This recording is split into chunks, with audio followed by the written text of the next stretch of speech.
Hi, welcome to my CruiseLab. I'm Alexis and I'm a professor of tourism specializing on cruises. Tourism is a global phenomenon and it's important, not just economically, but also culturally, psychologically and socially. My video today is to share with you some ideas I have regarding the day after for cruise tourism. There's a lot of apocalyptic talk regarding the end of the cruise sector, the end of tourism. Ships are grounded, planes are grounded, hotels are closed, restaurants are closed, destinations are expecting the loss of the summer season.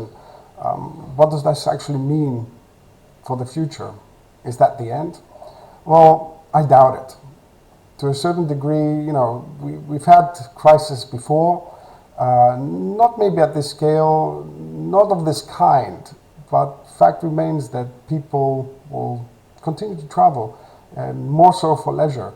But let me focus more on my topic today, and this is basically what does this mean for the cruise sector? What can we expect? So here are some scenarios I've put down for you. I created a mind map, so I'm happy if you would take the time to have a quick look at it and share your thoughts with me.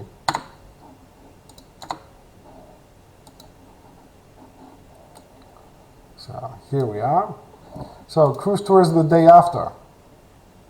Well, I decided to look at it from a number of perspectives. I decided to look at it from the passenger perspective, of course, from the port perspective, from the cruise operator side, and of course from the sector as a whole. I'll start with the passengers and the customer. What does this corona outbreak actually mean? It probably means that a lot of people are going to lose their jobs, a lot of people are going to be insecure about their future finances. There will be a shift in employment and industries, creating a lot of insecurity. Well, what does that actually mean for the customers itself? Well, we will not be the same after the coronavirus. Safety and security and sanitation and medical support have come into the forefront of our attention. And this is likely to stay so for quite a while. So we can expect it to be also this way in the cruise sector and the tourism sector.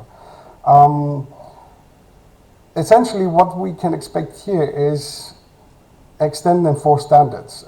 If the cruise industry will want to attract customers back again slowly, they will need to restore confidence. And in order to do that, we need to have visible standards and extended ones, which are visibly and reliably enforced.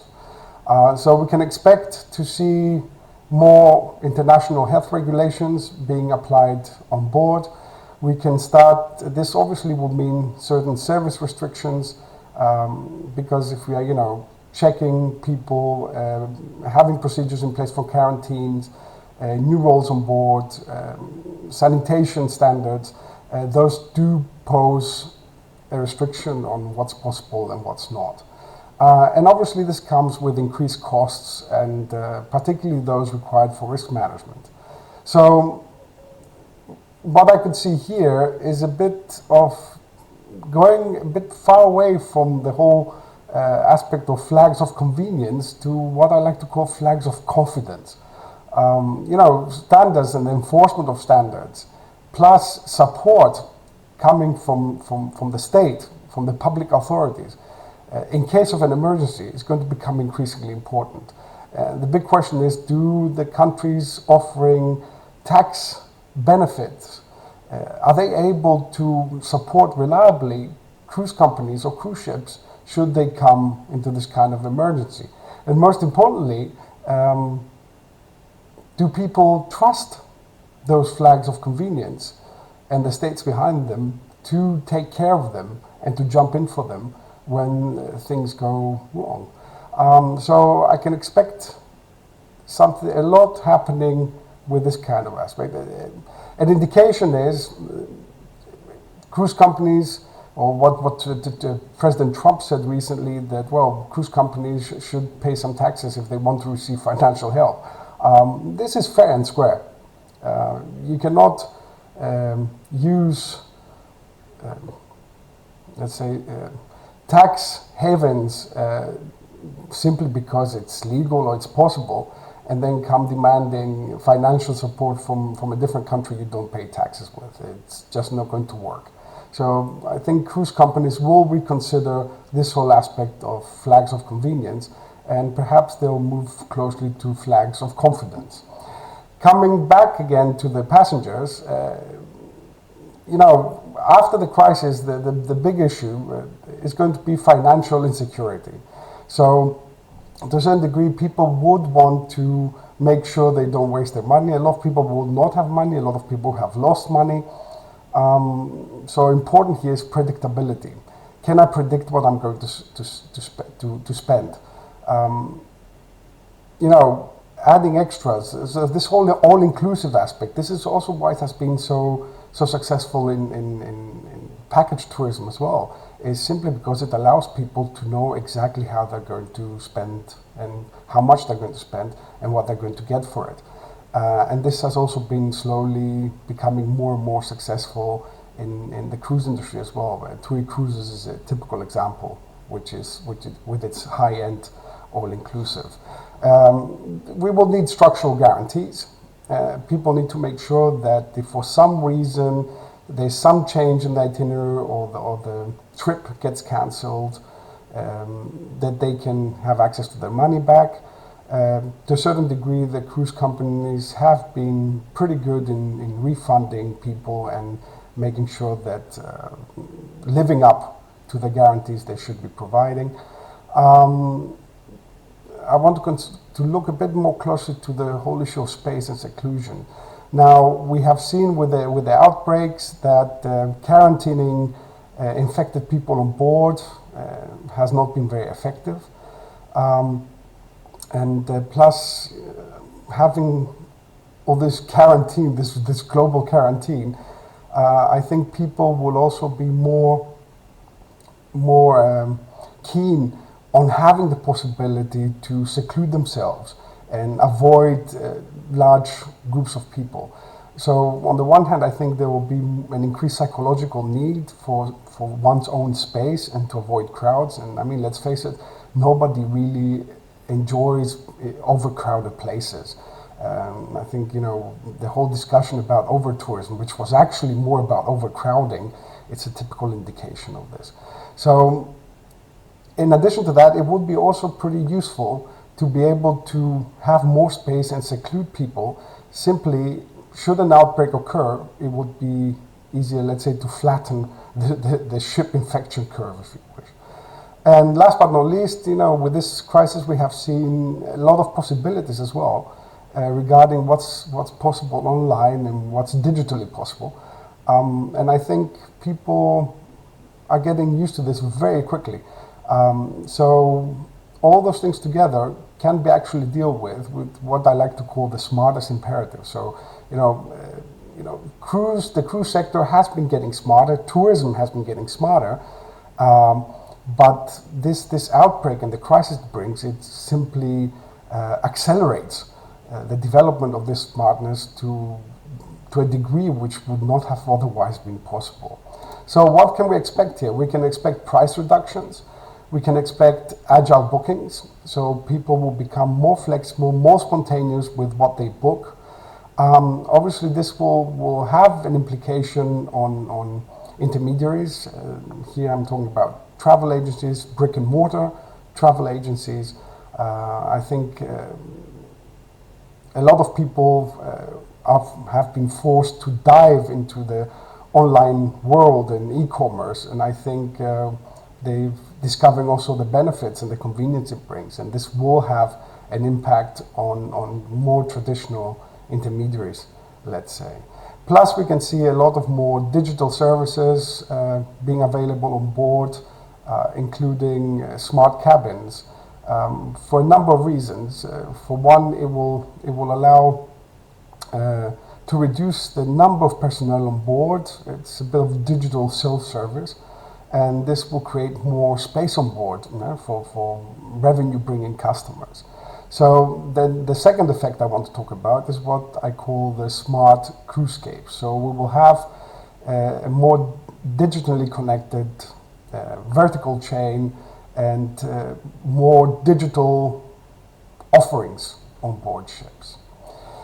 So coming down to the port side, so we're here, we will see that again a lot of ports and will be more strict with the screening and will pose accessibility limitations. To a certain degree, I think this is also in conjunction with the whole sustainability discussion. It sets into focus the big question, does cruise tourism actually contribute to my local economy? Is it worth me investing in port infrastructure for cruise tourism to come here? What do I get at the end of the day? And obviously this discussion is going to become intensified. What eventually ports might start requiring is a certain stability in terms of planning. I mean, if we're talking about long-term investments, this will require long-term partnership and on equal footing. And because ports will need stability if they're going to put in the money to attract cruise ships or cruise companies in the region, and they will want to make sure that this actually brings something to the community, adheres to the standards set by the community, and economically benefits them as well. And long-term partnerships will require some stability, which obviously will mean some loss of flexibility from the side of the cruise companies. Putting all those three aspects together, in addition with the next one, which has to do, if we're talking about stability, we're talking about vertical integration, also with the ports. The best way to, or the most reliable way to have stability and add the long-term partnership into the equation is actually to share ownership with private-public partnerships. And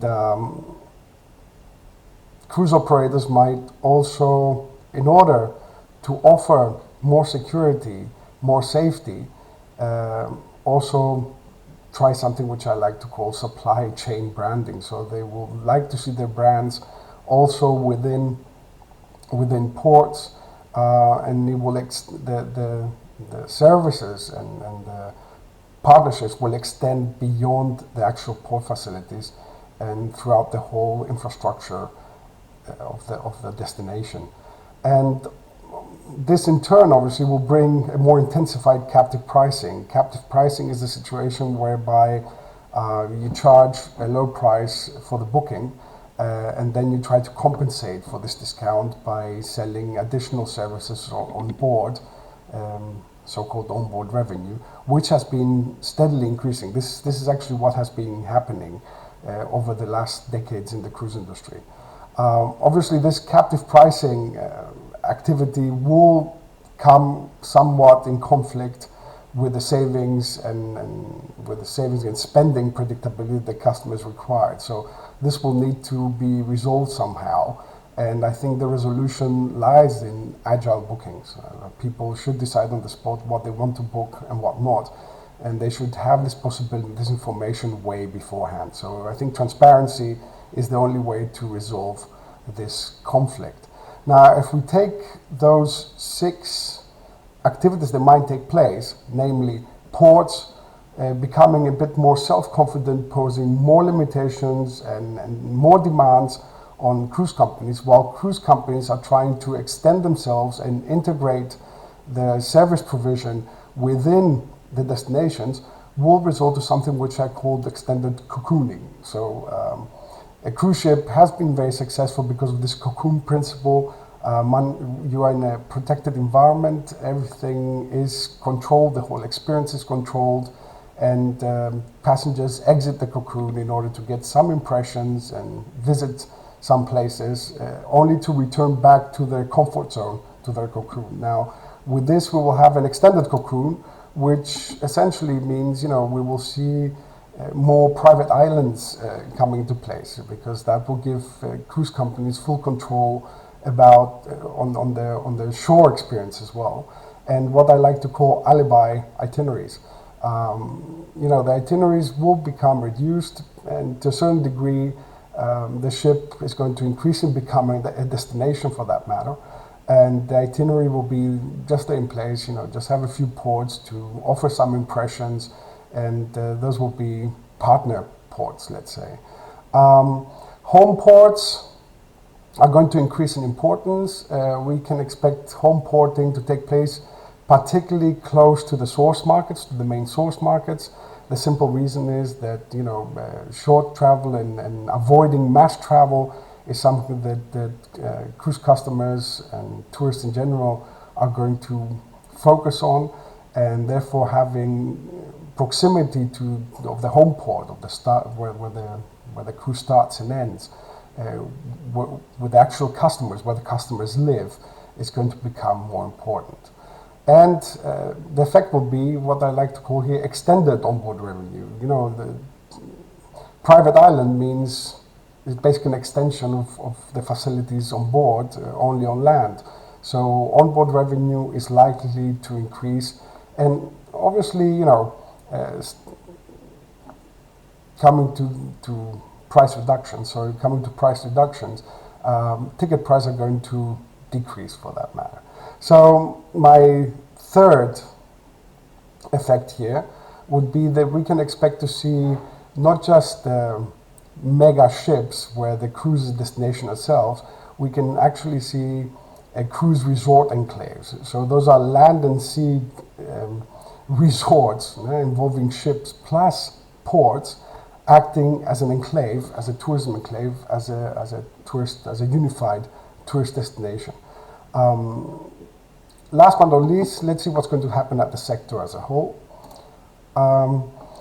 New builds will obviously be delayed. There might be some liquidity problems. Small players will have trouble depending how long this crisis lasts. We will probably expect smaller players that do not have the funds and the assets to withstand this economic crisis will probably have to sell out their fleets, their ships, and so we will see a bit of a consolidation in the industry. Once it's going to become even more concentrated than it was before, and as a consequence of this, we can also see instead of new builds, we can see a focus on refittings and modernizing older ships, partly because of the merger and acquisitions activity that will take place at the expense of the small players, and also due to the smartest imperative, particularly with the space of seclusion, not mentioning the whole array of new standards that may arise. Those will require adaptations in the fleets, and and this is where this is going to take place. So we can see increasing concentration in the industry. Effectively, we know that until now we have had the growth of the cruise sector, which has been mainly supply driven. So I do not expect the supply to increase dramatically. I expect the supply to change its nature, change its character. So we will see a stagnation of passengers growth. Again, this is not surprising, even though we have had linear extrapolations of growth rates in the cruise industry. There are a number of different forecasts following different models of growth, which have forecasted for different reasons. But interestingly enough, my last forecast was that the global stagnation of the cruise industry will happen around about 2021. Well, it seems that stagnation might have come a bit earlier, partly because of this corona crisis. It could be essentially that if we have supply-driven growth and supply gets restricted, obviously growth in terms of passenger numbers will also stop.